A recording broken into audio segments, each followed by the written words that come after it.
سابق وزیر داخلہ رانا ثناء اللہ شہید کیپٹن نوابزادہ جازب رحمان کے گھر گئے اور شہید کیپٹن اور ان کے اہل خانہ کو خراج عقیدت پیش کیا۔ وزیر اعظم کے وفاقی مشیر برائے بین الصوبائی رابطہ اور سیاسی امور رانا ثناء اللہ کی شہید کیپٹن نوابزادہ جازب رحمان کے گھر آمد ہوئی۔ انہوں نے شہید کیپٹن جازب کے اہل خانہ سے ملاقات کی۔ انہوں نے اس موقع پر شہید کیپٹن نوابزادہ جازب رحمان اور ان کے اہل خانہ کو خراج عقیدت پیش کیا۔ اس موقع پر رانا ثناء اللہ نے کہا کہ میرے لیے یہ ایک اعزاز کی بات ہے کہ میں پاک فوج کے ایک شہید بہادر سپوت کے اہل خانہ سے مل رہا ہوں۔ شہیدوں کا لہو شامل ہے۔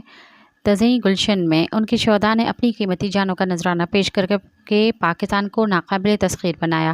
ہم ان شہداء کا قرض نہیں اتار سکتے۔ مزید خبرن